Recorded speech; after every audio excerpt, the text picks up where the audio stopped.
To say that your entire world changes in an instant is not an exaggeration.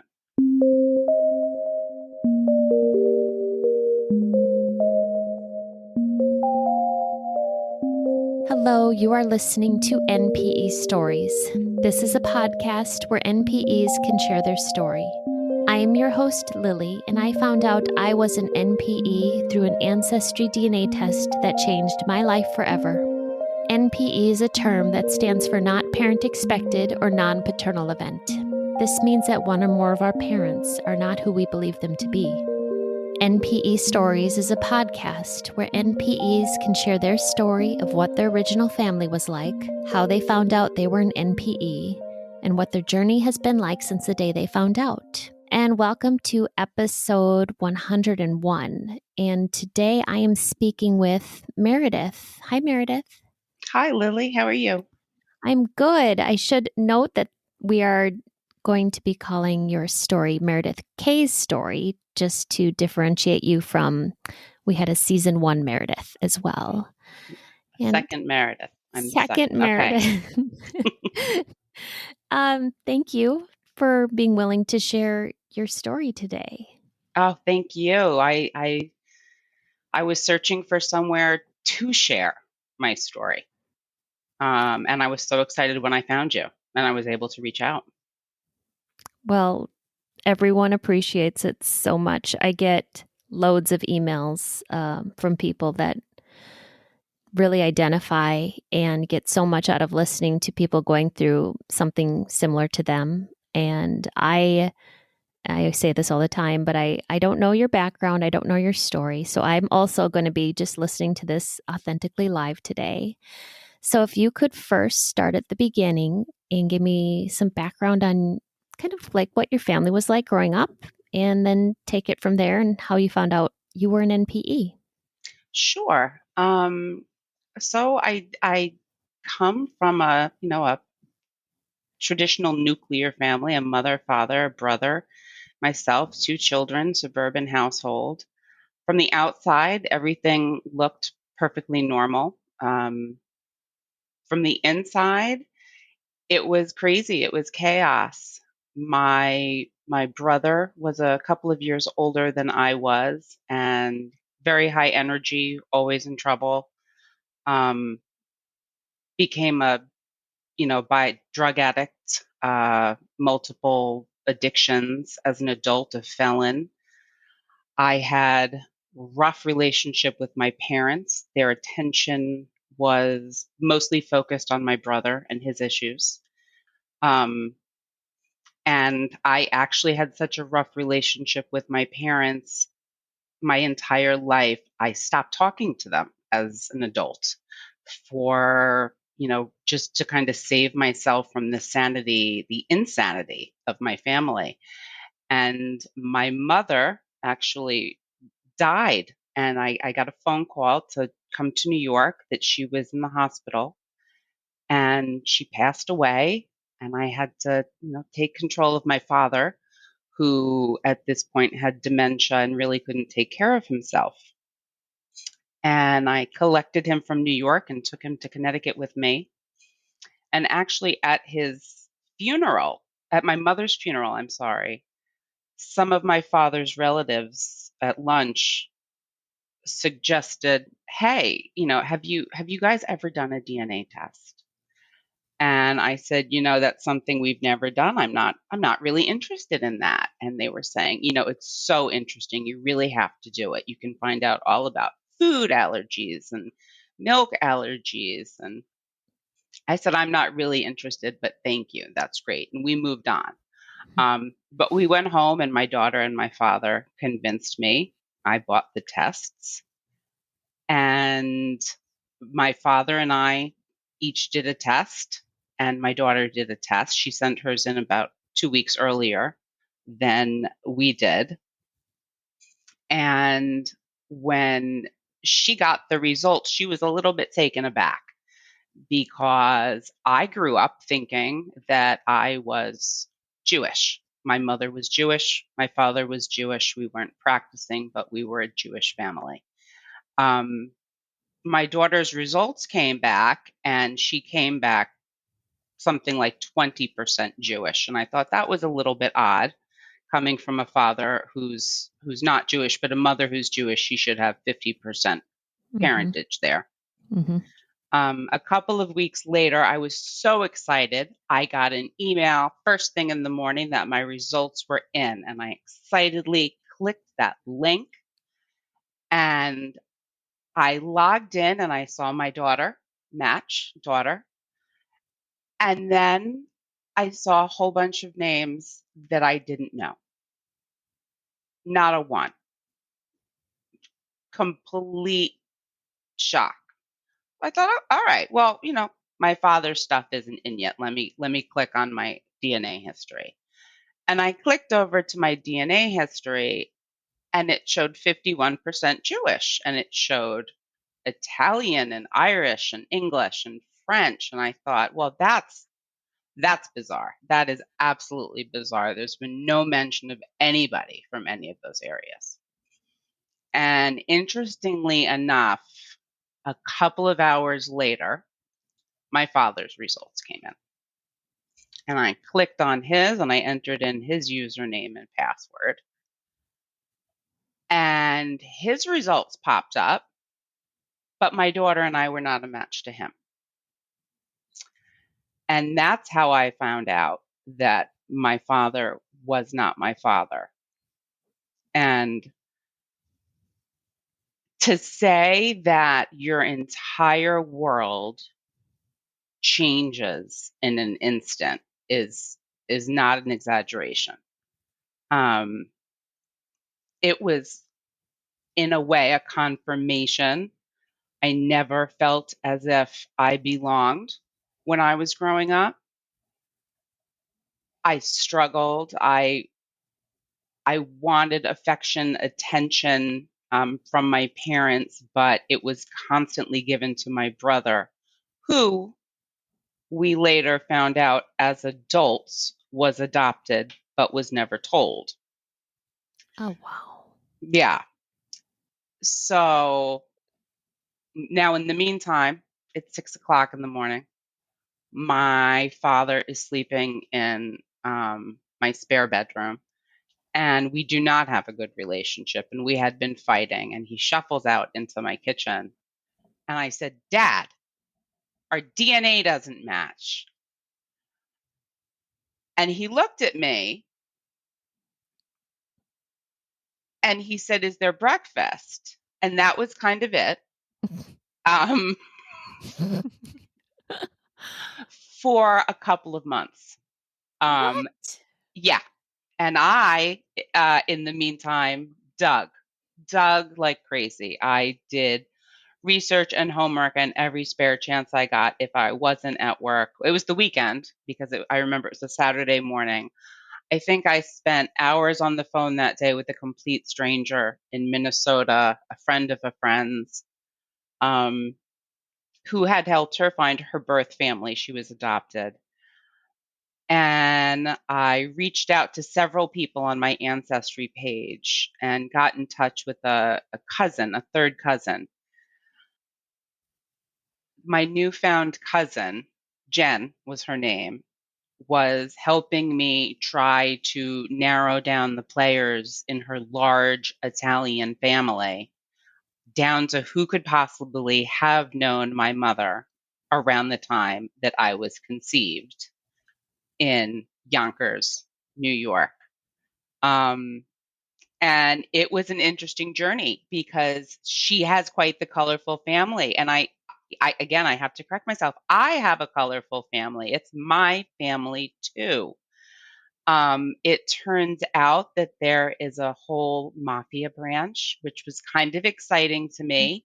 Mm-hmm. Um, I did a lot of fantasizing and fantasy play as a kid because I was so unhappy. And I think my childhood self would have been kind of happy to find that out, that I have some relatives in the mafia. And um, we racked our brains trying to figure out where my mother could have met somebody. Was it in the Bronx when she was teaching? Was it in when they were living in Yonkers? Was it when she was a teenager? Was it somebody from her childhood?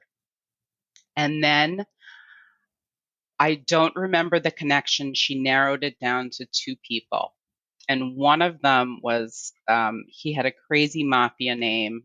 And I looked at this person's and I didn't see a resemblance. I think they called him the Moose or the Bull or something.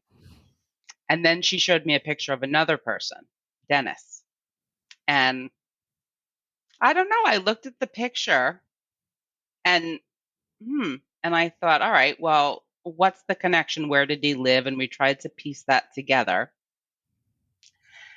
And she started doing a lot of digging on Facebook, on Instagram, on social media, and she found some cousins that she had never met. But she really thought that this was the missing link. And she, kind of did some Facebook stalking, sent me the name, and I tried to look and everything was private. So I reached out to him, and this was, God, it only took about 3 weeks. It really wasn't a long journey. I was quite lucky. It happened very quickly. Um, I reached out to this complete random stranger on Facebook and I sent him a private message. And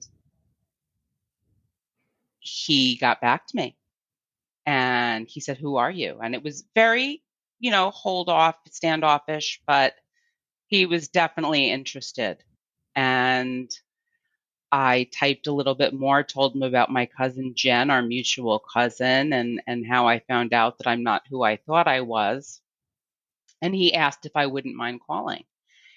And it was about 9:30 or 10 o'clock at night, and I called this person, Michael, in Florida, and we talked a little bit, and we conferenced in Jen, our cousin, and he wanted more information and more background. And how did you come to this? And how did you determine Dennis, my dad, might be your father? And we kind of gave him the background and how we deducted it. Um, and he said that he had always had an underlying feeling that he didn't belong in his family. And he had done an ancestry test and the other 23andMe, and he pulled up his sites, his account, and he asked for our usernames. And he did not match to either one of us. And he took a minute and he said, "I'm going to call my mom and I'll call you back." And about 10 minutes went by and he called me back. And he said that he called his mother, who lived in Florida, very close to him, and said that he got a phone call. Or somebody reached out to him, a person in New York, in Connecticut, who thought perhaps Dennis was her father. And his mother broke down and said that it was something she never wanted to discuss. And it was the late 60s, and times were very different.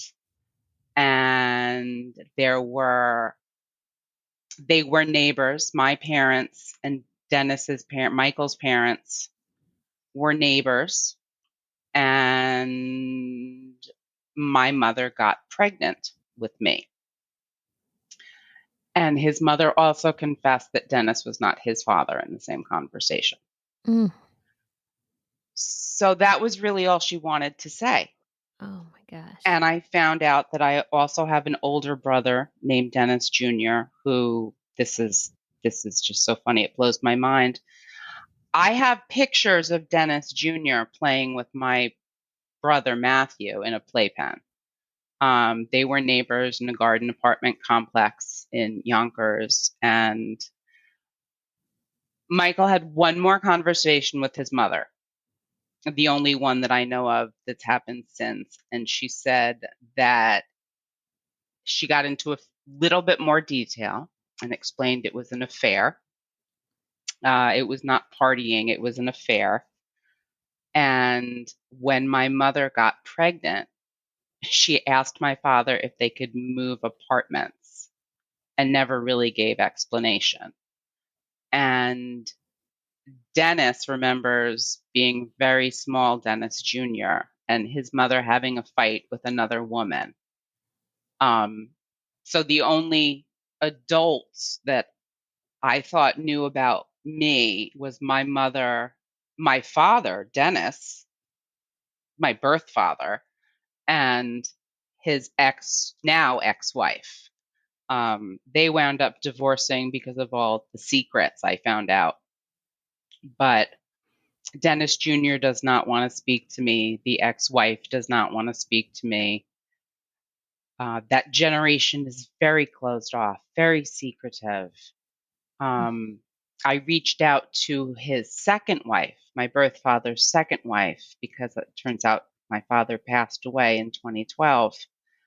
Um, and I heard back from Michael and was told never to contact her again. She had no idea about me. I opened up a huge Pandora's box and not to reach out to his family again. So I was turned away by my birth family, which was very hard to deal with. Um, and and and who do you turn to? Nobody really understands. My friends were all like, "Well, your father is still your father. He No. still raised you. He's still Mm. your dad." I'm like, but no, but he's not. Like I always knew something wasn't right. Something just didn't feel right. I had a terrible relationship with both of my parents. Um, I have been in intense therapy for about a year now since I found all of this out in 2019. Um, had a talk with my dad, the man who raised me.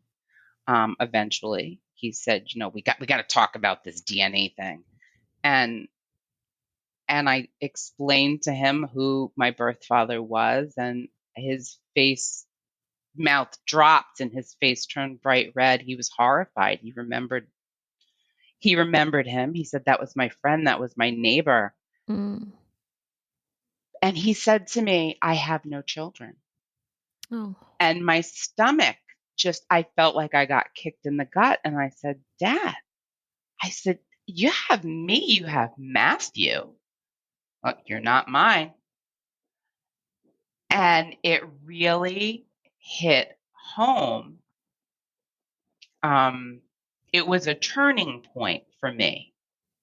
So I kind of realized at that point that I had to start taking care of me because there was nobody else with really a vested interest anymore.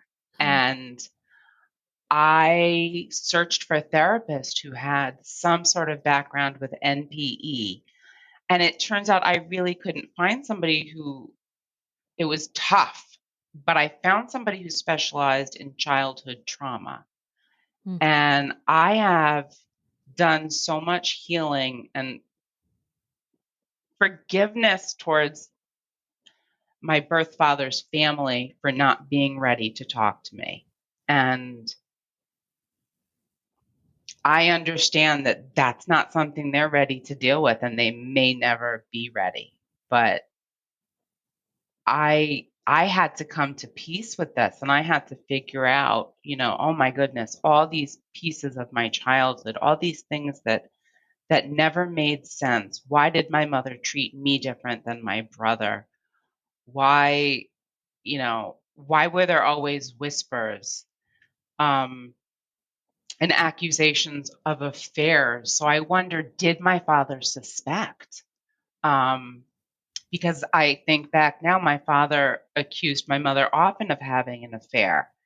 And she would, laugh, ha ha, no, I was working late. But now I wonder, was she working late? And interestingly enough, those same cousins that reached at my mother's funeral who convinced me to take a DNA test. They Yeah. drove up to Connecticut. about a month ago. I had reached out to them. I said, hey, my dad's on hospice. I'm not sure how much time he has left. Don't know if you want to come say goodbye. So they made the trip to Connecticut. I made it a point to go out to dinner with them, and I told them my story. And they had known. I had called my cousin Mark when I found out, and I said, did you know about this? Did you have any idea? What do you know? And he said, nothing, nothing. Your parents were so happy, and we just knew your mother could never get pregnant. She could never get pregnant. And then suddenly they adopted Matthew. I said, well, you guys knew Matthew was adopted? And they said, well, we knew because your mother couldn't get pregnant. And I said, well, that's interesting because my mother told us she had many miscarriages.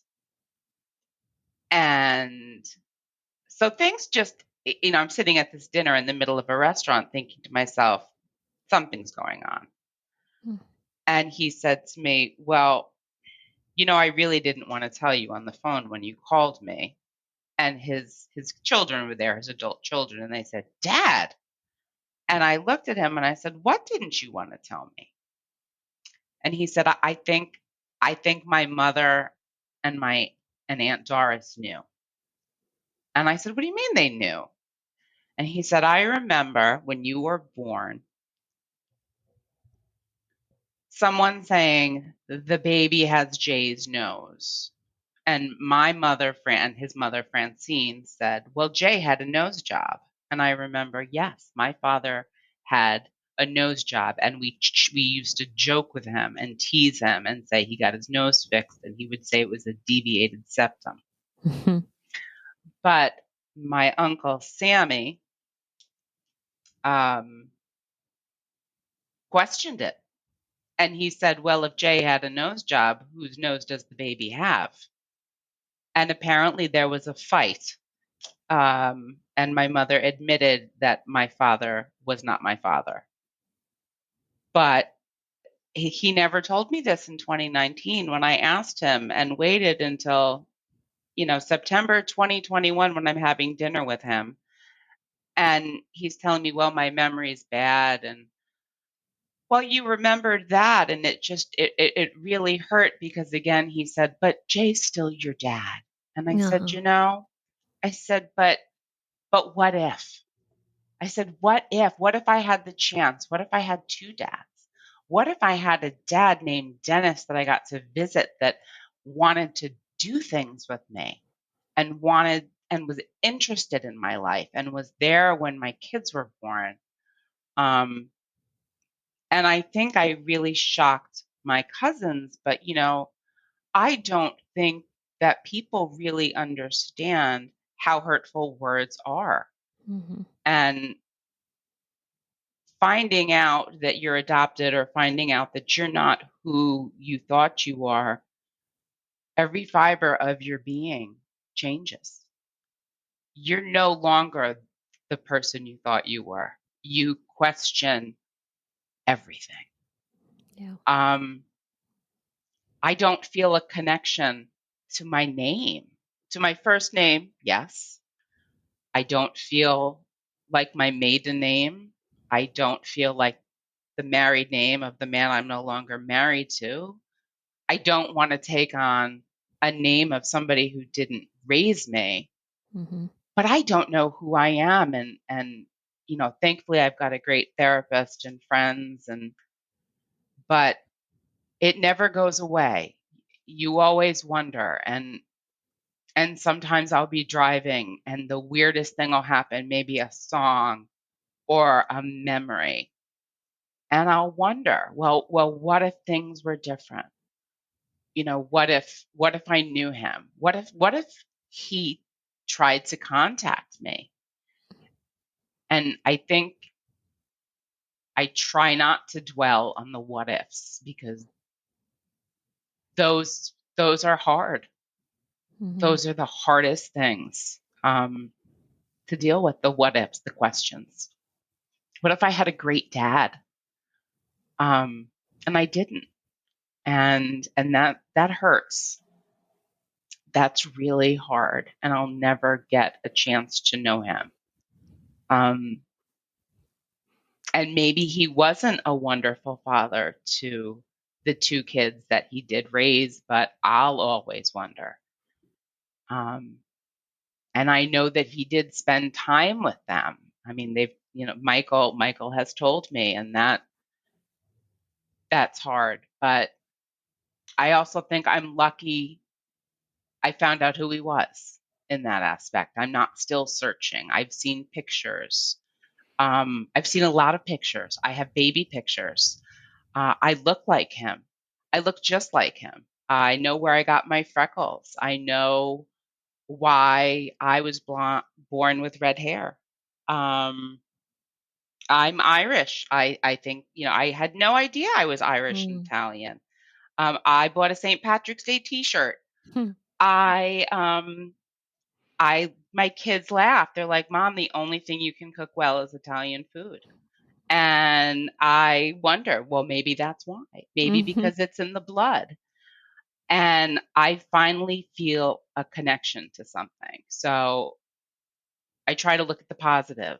Um, I never felt a connection to Judaism. I never felt a call to that religion. And I don't necessarily feel a call to a religion, but I feel a call to visiting Scotland and visiting Ireland and checking out where my, ancestors are from and places in Italy. Yeah.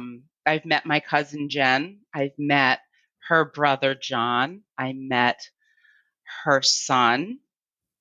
I was invited to a family reunion in Long Island pre-COVID. I wasn't up to going. Um, it was all brand new and it was very scary. And I thought, oh, maybe next year. And then COVID hit, Mhm. and there hasn't been a next year yet. But part of me is curious, who else is out there? Um, but it's interesting. There's very little information on my father's parents. Um, my paternal grandfather was in prison and apparently died in prison. Um, he was in the mafia and he wouldn't rat on his family. After he passed away, I believe my grandmother remarried and didn't have any other children. Um, and from what I heard, my birth father didn't stay in touch with any of his family, his father's side of the family. Um, didn't want to associate with them, thought they were all dangerous and bad. So I guess that's part of the family I'll never get to know. And it's interesting, nobody else from my mother's side has reached out to me from the site. I don't know. None of those people have ever reached out via Ancestry or email or any other way. I don't know who any of them are. Um, but I was very glad to get at least one warm welcome or several warm welcomes from cousins and their mother, my grandfather's first cousin, Gloria, who was able to put names to really old pictures and explain who some of these people are, Mhm. and it's funny to see the resemblance, and I love it. I'm proud of it. I see myself in my mother, but I also see now myself in somebody else. And that's kind of fun. And It, I feel like I belong. Meredith, y- it seems ironic that Michael, who you thought, I guess, I kind of would have called him your half brother, Yes. he was raised with what should have been your history by your birth father, Dennis. Yes. He was raised, and he's an NPE too. And Yes. it's like you guys, isn't that so strange? He was raised by your birth father, and you weren't. And I wasn't. And he will send me an email periodically just to say hello. Mm, How am I doing? But he won't delve deeper. no, he's because he also found out he wasn't that Dennis isn't his father, right? Right. And he's struggling in his own way. And Oh I yeah. And I don't mean to bring the sexes into this, and a lot of people can come after me, but I think a lot of times men process things, Mm-hmm. or even just different Mm-hmm. people process things very differently. Yeah. And I had to just confront it all face on, or I was going to crumble. Can I ask what kind of therapy? You know, they have different modalities and techniques. I know people would be interested. Do you know what yours is Oh, called? I don't know what it's called, but I know that my therapist is based on childhood trauma. She Oh, specializes yes. in childhood trauma, and um, I don't know exactly. I'm happy if anybody reaches out. If they have any questions, I'm happy to find out more about it. But I know one of the most important things the first thing she said to me when I spoke to her is, what brings you joy in your life? And I was at the point where I couldn't think of one thing. And I know that a big thing for me is keywords. Mindfulness. I started looking for joy. I started looking for joy in little things, mindfulness, what made me happy, and I focused on that.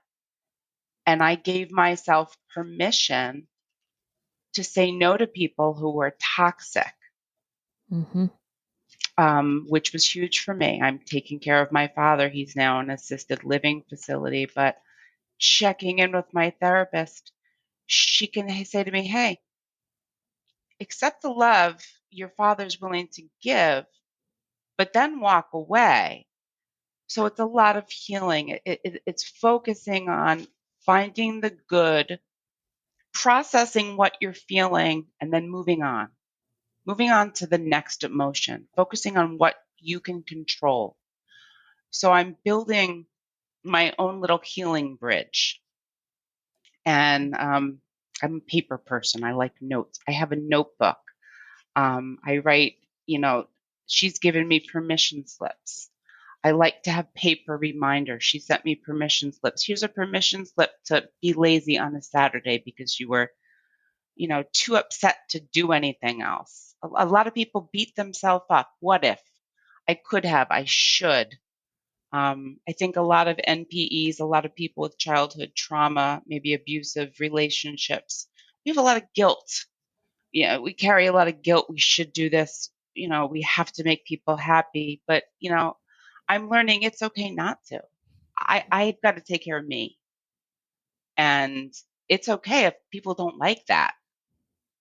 And that's so huge and so important. Um, Such a learning experience for somebody else to say, take care of you. It's okay. You don't have to be a punching bag. You don't have to put up with what you're putting up with. Mm-hmm. Yes. Um, I find myself preaching sometimes, but I really I feel so empowered, and I found my joy again. And as kooky as it is, I'll write it down. And if I'm having a bad day, I grab my notebook, and I was dancing around my kitchen to the Grease soundtrack the other day. It brought me back to my 7-year-old self, and I was so happy. And it's just the little things, a song, get yourself a good humor ice pop. Whatever makes you happy, just little things. Find that joy, and move on from the bad stuff. Allow yourself to feel it and process it, but then move on. I totally want to put on the Grease soundtrack now. That's what a great idea, Meredith. I love that. Thank you. Meredith, if people want to get in touch with you, how could they do that? They can reach out to me via my email. It's my name. It's meredithcam@gmail.com. I'm happy to share, more of my story, talk, listen. We need a support system. I found a great group on Facebook. Reach out. There's private groups out there. Reach Mm-hmm. out to me. I'm happy to talk to people. Mm. Can I ask what your current Facebook group is that you're most active in? I know there's a few. Yes, it's a private group. It's Ohana Ancestral Healing, I believe. Cool. Um, it's it's a great support system. It's just a daily check-in. Sometimes there's more, sometimes there's less, Mm. but it's everybody who's just experiencing the same feels, and Mm, we're there for each other. And it's a I love great it. place. So that's most important, be there for each other. Thank you for sharing all of this today. I'm going to take some notes and put it in your show notes. And I really appreciate you taking the time this afternoon to share everything with me. So thank you, Meredith. Oh, you're welcome. Thank you so much. I enjoyed it. These stories are here for us to identify with. If you are an NPE and would like to share your story, email npestories@gmail.com. You do not have to give any identifying information. If you are an NPE and would like to share your story, I'd like to hear from you. Subscribe to this podcast to hear more. Come heal with us.